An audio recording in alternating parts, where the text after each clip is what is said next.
Deep within the secluded valleys of Shikoku, one of Japan's 4 main islands, lies a small, quiet village called Nagoro. It is nestled amongst steep forested mountains, a truly breathtaking part of the world. Long ago, this was a place brimming with life. The air would have been filled with the sounds of children playing and neighbors chatting over their garden fences. Families had lived here for generations, working the land and building a close-knit community. It was a bustling hub, home to hundreds of people who knew each other by name, sharing in the joys and sorrows that village life brings. Imagine the vibrant festivals, the busy schoolyard, and the fields full of workers during harvest time. It was a place of connection and shared history. Life in Nagoro was simple but fulfilling, tied directly to the rhythms of nature and the changing seasons.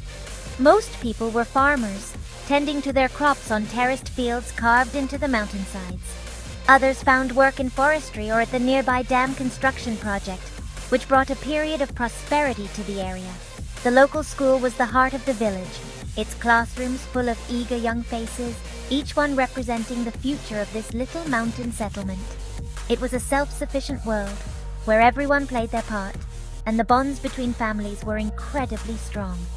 This was a place where roots ran deep, and the thought of leaving would have seemed utterly foreign to most.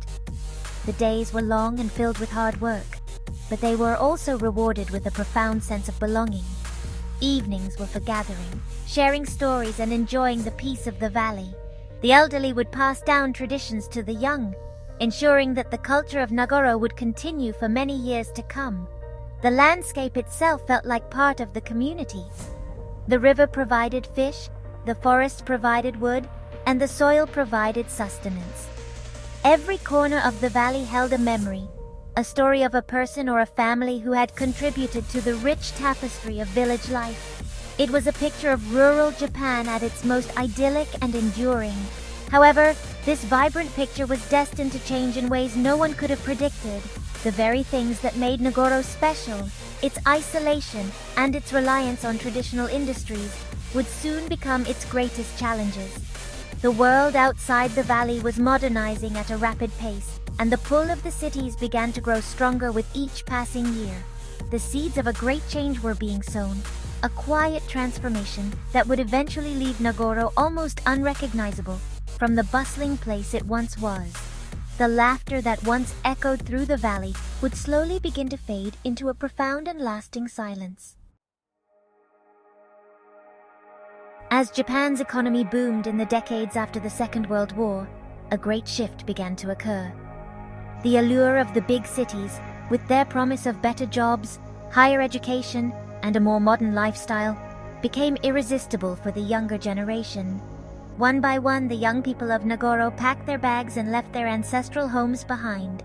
They sought opportunities in sprawling metropolises like Tokyo and Osaka, places that felt a world away from their quiet mountain village. It was a slow but steady exodus, a quiet draining of the village's lifeblood. Each departure left another empty house, another silent space where a family used to be. The work that had sustained Nagoro for centuries also began to disappear. The forestry industry declined, and the major construction projects, like the dam, were completed. With fewer jobs available, there was little reason for young families to stay, or for those who had left to return.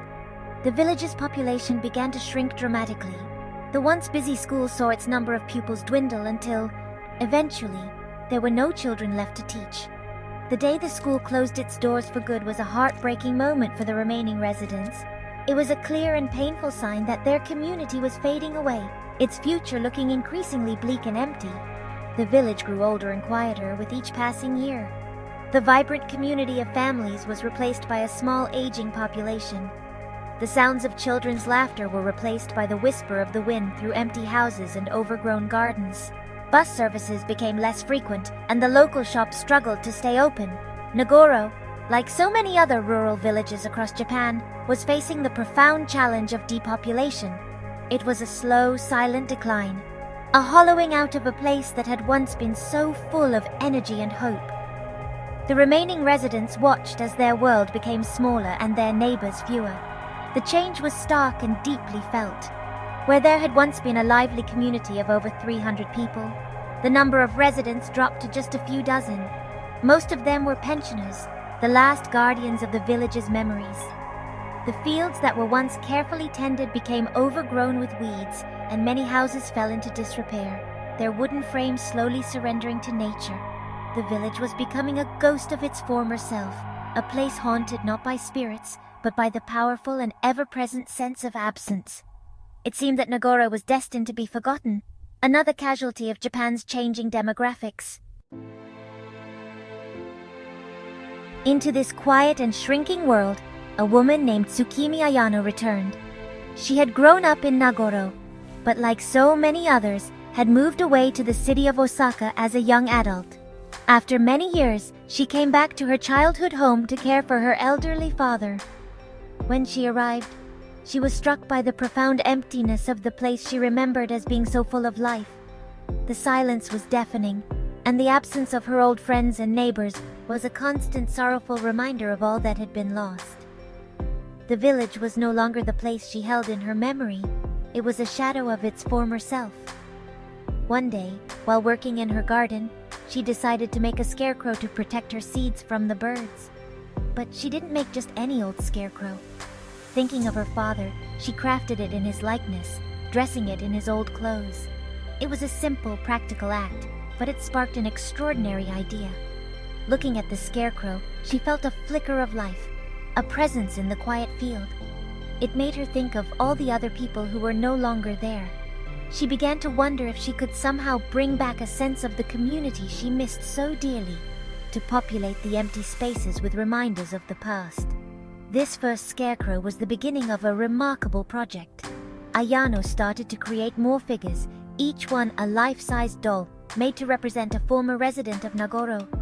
She used wooden frames, stuffed them with newspapers and straw, and dressed them in clothes that people had left behind. She carefully painted their faces, trying to capture a hint of their personality, a gentle smile, a thoughtful expression, a playful glance. Each doll became a tribute, a physical embodiment of a memory. She wasn't just making scarecrows, she was recreating her neighbors, her friends, and the familiar faces of her youth, one stitch at a time. Her mission was born from a deep sense of loneliness and nostalgia. She wanted to fill the void left by the departed villagers. "When I make dolls of dead people, I think about them when they were alive and healthy," she has said. It was her way of coping with the loss and preserving the spirit of her home. She placed the dolls in locations that were meaningful, putting them in poses that reflected their former lives. It was a deeply personal act of remembrance, a way to keep the stories of Nagoro's people alive in the landscape they had once inhabited, ensuring they would not be completely forgotten. Slowly but surely, the village of Nagoro began to fill up with these silent residents. Tsukimi Ayano placed her creations all over the village, creating scenes from a life that had long since passed. She positioned dolls in the fields, forever tending to crops that no longer grew. She placed others at the bus stop, patiently waiting for a bus that rarely comes. Perhaps most poignantly, she filled the abandoned school. The classrooms, once empty and silent, are now home to doll-like students sitting at their desks, with a teacher at the front of the room, forever captured in the middle of a lesson. It is a strange and moving sight. These figures, known as Kakashi in Japanese, have brought a peculiar kind of life back to the village. Today, the doll population far outnumbers the human one. There are now more than 350 dolls scattered throughout Nagoro, while the number of human residents has fallen to fewer than 30.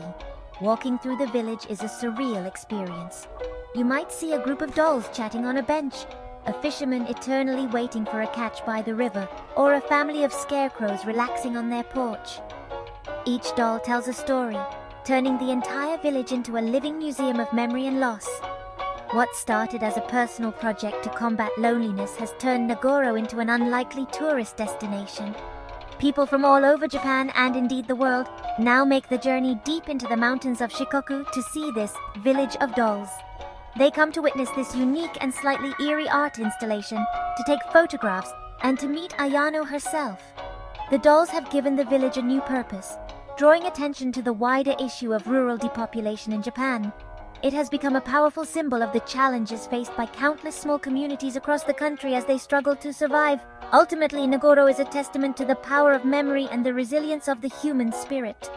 Through her dolls, Tsukimi Ayano has refused to let her village and its people fade away completely. She has transformed a place of absence into a place of remembrance. The dolls stand as silent guardians of the village's history, a poignant and beautiful tribute to a way of life that is slowly disappearing. They ensure that even though the people are gone, their stories remain, woven into the very fabric of the valley, waiting to be discovered by all who visit this strange, sad, and wonderfully enchanting village.